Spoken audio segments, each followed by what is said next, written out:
If you've gotten to my channel at this point, something tells me you know what we're talking about. Hello guys, welcome, or if you've already seen my channel before, welcome back. I am the Philadelphia Whovian, and once again, I'm stepping away from my normal subject matter to talk about that thing called Star Trek, the original series. And for those of you guys who are, used to my channel, you know I love the original Star Trek. Possibly an unpopular opinion because why I like the original series when you can watch The Next Generation, or you can watch Deep Space Nine, or Voyager. Well, there's just something about the original Star Trek series that I just enjoy the classical feel of it, and that's where it all began. So you know what? No, I'm not going to apologize for liking it. I just do. And as you've seen in the title sequence, this is part 3 of my ranking. It's part 3 of my ranking of Star Trek Original Series episodes. So if you want to see part 1 and part 2, I'd recommend go watching that and then come back to me if you want to be caught up. But without further ado, let's get into this ranking of worst to best. So we did part 1 and part 2. Now part 3 is going from number 60 to number 51 of the episodes. So coming at number 60 from the 3rd season of Star Trek, Requiem for Methuselah. Okay, this is a unique concept of a story. Requiem for Methuselah, when I first saw it, I didn't like it. The plot of this is, okay, so Kirk and Spock go down to a planet, and Bones as well, of course, Bones goes down to the planet as well, because they need certain medication to save the crew on their ship because they have been stricken with a deadly disease. And if Spock, Kirk, and Bones don't get the remedy, then they won't save their crew. They go down to this planet that has exactly what they need, but there's this man there who will not let them take the medicine. But eventually, he does mind his manners, and he does let them, or agree to help them at least. And he offers them comfort, and he also allows their machine. He has a machine there that moves everywhere. And he says, I'll have my machine go and get the medicine for you, but please come to my home, and I'll invite you as my special guest. It is a beautiful home, and there he has a woman who is very accomplished and very intelligent in every single way. She's just knows everything about science, and he's like her tutor, and he's taught her everything he knows. But it's more than that. While there, Kirk falls in love with her, but this leads to a big problem. You see, the other guy, who their host, is also in love with her too, and there begins a rivalry between Kirk and this man, and turns out this guy is not who he seems. Actually, he's practically immortal. And I wonder, this concept of this man who is immortal and keeps on reinventing himself, every time keeps reinventing himself, is this where they got the idea for Highlander? I could be wrong. Let me know in the comment section. But when I watch Requiem for Methuselah, I'm like, wait a minute, this guy is the exact concept behind Highlander, the movie Highlander. The idea of a man having to reinvent himself, or he dies and keeps coming back, or he just lives forever, is to keep on creating new lives for himself to keep on going. I'm wondering, is that where they got the inspiration? Who knows? Who knows? Either way, Requiem for Methuselah is actually one of the stories where you do not like it the first or second time you see it, but after you've accepted it for what it is and you go back and watch it again, it's like, oh, you know what? This is actually a very unique and good idea. Again, the original Star Trek show had great ideas. This is one of those shows, actually, or one of those episodes, actually, and the ending of this is so powerful. You see, Kirk did not, of course, get the woman. In fact, Kirk probably suffers. I don't understand how Kirk does not suffer from so much trauma from all of the women he's loved and then lost in this show. But this is another one of those women. And Kirk is just so depressed at the end of it. He's like, I just wish I could forget. And he lowers his head down and falls asleep. Spock walks up to him, puts his hand over Kirk's head, or on Kirk's head, and says, forget. That was such a powerful moment. Spock helped Kirk forget this woman so he could recover. Whoa. Powerful. Awesome. So number 59 now. From another one from season 3. For the world is hollow and I have touched the sky. This is another fantastic premise that just did not have the budget to fulfill its awesomeness. And I'm sorry. I'm so sorry. Because For the World is Hollow and I Have Touched the Sky, it's a story that literally was used and was an updated, was updated into one of my favorite Orville episodes from the TV show The Orville, called If the Stars Should Appear, from season 1. You see, the overall concept for the World is Hollow, so I'm getting tongue-tied with this long-ass title, I know it. For the World is Hollow and I Have Touched the Sky. The thing about this story is, Kirk, Bones, and others go to this place that it turns out it's a whole world, but it turns out no, it's a world inside of a ship. So they thought they were a planet, but it turns out no, they're on a ship. And they will be punished if they ever realize this. Like, mentally, they'll be killed if they ever realize this. For the World is Hollow and I Have Touched the Sky literally is the same story from the Orville season 1, If the Stars Should Appear. Oh god, I keep getting tongue-tied, don't I? What? This title's kicking my ass. But with the story, If the Stars Should Appear, you see what happens if Star Trek was given all the budget in the world to make this a great story. But it's a great concept of people inside of a location, of a building, and it turns out all they know is this is their world. But the whole time, no. They're inside of a ship, heading for a destination where they will literally heading on collision, where they'll be killed if they stay on this path. Great premise, just didn't have the budget to make it awesome, and so people consider this story probably, they even overlook this story. It's sadly not a bad story, it just didn't have the funding. Next we have up is number 58. From the first season, here comes the unpopular opinion where you're going to kick my ass. Errand of Mercy from season 1. Errand of Mercy, I'm going to say it. It's the story, I believe, that introduces the Klingons. And so because of that, it's a story that everybody loves because it introduces the Klingons. It's a perfectly fine story, but I don't care whether it's the Klingons or not the Klingons. It's just not my favorite story. Kirk and Spock go onto a planet to try to protect this planet from being invaded by Klingons, but the people on the planet just don't care. They are a peaceful race. They will have nothing to do with any sort of warfare, and it turns out for a good reason. They are so much more evolved than humanity. So actually there was never any danger while they were there. That being said, even though it's a very good story, it's a good concept, I'm just not that interested in that story as I am with other stories, because even though I love the Klingons, the Klingons for me, they're like the Daleks of, Star Trek. Daleks are, if you don't know this, if you don't watch Doctor Who, but you're watching my channel, Daleks are these monstrous creatures from Doctor Who. And they are iconic, but for me, I only enjoy them if the story around them is something I like to rewatch. Same thing goes with the Klingons. I love the Klingons, but if I don't like the story they're in, then I'm not going to be crazy about them. There you go. So it is. So number 57 now. Now again from season 1, What Are Little Girls Made Of? Okay guys, I know you want to kill me, because this is an iconic story. What Are Little Girls Made Of? It's a story all about creation of androids, an idea of legalizing androids, integrating androids into society. This should be a story I absolutely love. It is a great story. I just, for some reason, there's something about the aesthetic of it I'm just not that crazy about. Which is weird, because all the actors are good, the plot is good, it's just there's some moments that are a little bit confusing, like where Kirk and his android version, why the other android kills the android version. I can't explain. Like, for me, it's like, well, why did she think that was the android? Somebody explain that to me in the comment section to help me out there. But yeah, something about this story, even though it's a great story, it's awesome, and it's inspired by another classic story or something. It's good.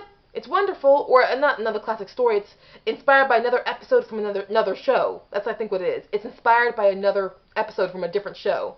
I think that's also what's holding it back for me is, it's a little too similar to another story from another show that I was told that sounded a little bit better.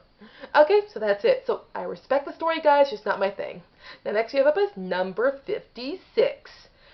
This is controversial for being so high. From season 3, The Way to Eden. Okay, This to me is a great story because it's a commentary what was happening in America at the time, the idea of the hippie and peace and love movement. But what happens whenever, like any movement, it goes too far? Because the hippie movement and the peace movement was excellent, but there's always those one crazy people who just ruin it for everybody. They're called cult leaders. And that's exactly what the Way to Eden is. The Way to Eden is a group of people. They are searching for a planet called Eden, which is a paradise. But they will go to any lengths to get it. So they're on the Enterprise, and they find a way to sabotage the Enterprise, endanger everyone on board just to get to Eden. But when they get to Eden, it's not what they thought it was. So at the end of the day, these people who fought so hard to the point where they became the evil they were supposed to be better than, they get to this place and the place they loved kills them or threatens to kill them. That's a pretty powerful message there. And also the music in this is amazing. Oh my. Okay, guys, if you can get past that this is not the story that's aesthetically what you want to be, and you actually focus on the story and the music, the concept, it's a deep episode. It's super deep. But the music is so darn good. And if you're like scoff at the costumes, first, the actors are giving great performances in those costumes. Like, they're really performing it. And the singers are doing great. But also, look at the 60s. If you think of the 60s and put it into the Star Trek world, that's the exact type of outfits that probably people like that would have worn. Either way, try and look at the message it's trying to give you. It's pretty poignant. Number 55. Another controversial opinion for being so high on the list. The Man Trap. From season 1. The Man Trap is that episode, I think it's like the first story or one of the first stories after the second pilot of Star Trek went out. The Man Trap, there is this creature that's on a planet that can assume the shape of anyone, and it needs salt to survive. So it is addicted to salt, but also it will literally suck salt out of a person's body. So the Salt Eater, we'll call them that, the Salt Eater. And it gets onto the Enterprise. And for me, I like this story because it helps introduce you to all the characters very well. I know people don't like this story, but it's so good at introducing people so well. The characters, I get to know every character. I get to know Kirk, Spock, Uhura, Sulu, Scotty. I get to know, and of course also Yeoman. I get to know these people very, very, very well. And that's a very good way to start a story, is to make you really understand all the characters in that one concept. So I stand by this story. I know people don't like it, but I do. Now, number 54 from season 1 again, Conscience of the King. Might shock people that this is so low, but it's where it is. Conscience of the King, this is about a wandering band of actors who perform Shakespearean classical theater. And it turns out Kirk was invited to see Macbeth. Why? Because one of his friends, who also served in the Federation, realizes and recognizes the actor who plays Macbeth. He says, that's Kodos, the executioner. Who was Kodos, the executioner? He was a man who was the head of a planet, probably part of the Federation too, who found out on the planet that if they did not rationalize food properly, the planet would starve to death. So Kodos made it under martial law, made an executive decision to kill half of the population. Wipe out half of the population. Guys, those people who watch Marvel, like the Marvel movies, is this where Marvel got the idea of Thanos, the executioner? Because literally, Kodos wiped out half the population just to save the other half from starving to death, which is exactly what Thanos in the Marvel movies did. Let me know in the comment section if I'm right. Either way, history judged him the way it judged him. Why? Because it turns out that actually provisions for the planet did come soon after he ordered the wipeout of half the population. So Kodos was labeled a murderer, an executioner, sentenced to death, and people thought he was dead, but it turns out no, he might have staged his own death, and he was alive all that time, now wandering throughout the cosmos as an actor with his company, and his daughter is in that company. So Kirk goes on this whole, mission to find out, is this Kodos or not? While this is happening, people are dying off, and then we find out that everyone who ever saw Kodos saw him face to face is being killed off. But it's not Kodos who's killing him, it's somebody else. This is a very incredible story, great acting. The actor who played Kodos was excellent. His daughter, she was amazing. Why is it so low?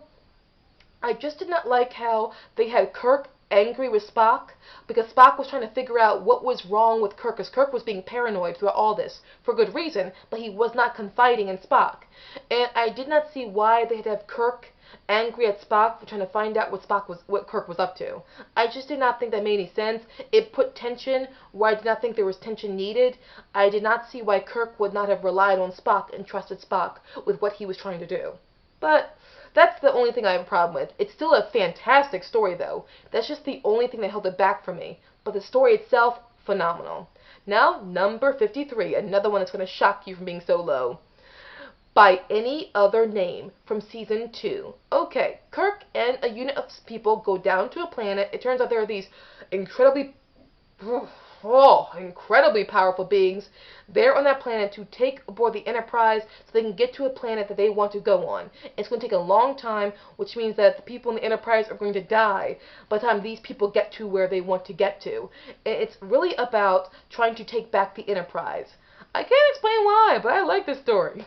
I think I like how all of the people in the Enterprise trick these people, their conquerors, and keep them from actually, fulfilling their mission. I don't know why. I just have fun watching this story. I feel bad for the people who get killed by these pirates, especially one woman. You feel very bad for her, so you feel emotionally affected by what's going on, but it's still light enough just to have a good old simple fun time. So, no probably unpopular opinion, but I like it. Number 52, another Season 2 story, Obsession. You see, here's what happened here. Turns out, Kirk, when he was a young cadet, or when he was an officer, not a captain, just an officer on another ship, that ship encountered this cloud-like entity that killed people once it crowded over you. It can be killed, but Kirk hesitated when everybody was being attacked as a young officer, and it allowed this creature to get away. Turns out this creature is back, and Kirk is on an obsessive mission to go out there and kill this thing at whatever cost. It's like Captain Kirk has turned into Captain Ahab from Moby Dick. This cloud is the whale, and Kirk is Ahab. But you see why he has to do what he does. It's not like, this is like man versus nature, where it's like, oh, but no, this whale has a right to live, darn you, Ahab. No. Obsession, this cloud does kill people. Kirk, it's understand why he's obsessed, why he wants to correct the mistake he made a long time ago. Just wish that he, relied more on Spock again. But other than that, it's a great story. I overall very enjoy it. Again, good guest cast. There's an actor on this who he's like the echo of Kirk in the sense that he also hesitated when seeing the cloud as well. He gives a great performance. It's a very good story. Perfectly fine. Number 51. Another Season 2. Mudd. Yes, everyone, Harry Mudd's back, and he's on a planet of androids with lots of gorgeous women who are now keeping the humans captive, but their plan is now to go onto Earth and take over everyone in the universe to regulate the human species. And it's all about them trying to shut down the androids and get the hell off that planet. It is so fun. And Kirk gives a great performance. William Shatner is great in this. Like, there's one time he says, "Could you please leave us now," to the androids? And they said, "Well, why?" And Kirk just says, "Because I don't like you." And they all leave. It's great. All of the cast in this, Kirk, Spock, Bones, Uhura, Chekhov, they are wonderful in this. I love this. It's fun. Guys, and Mudd's good in this. It's a big step up to Mudd's women. Mudd is much better. So I like this story. So this is my list of 60 to 51. Guys, let me know in the comment section. Do you like these stories or hate these stories? Either way, thank you so much for stopping by. Yes, we'll do this again. Inevitably. Bye, guys. Remember, I am inevitable. Bye.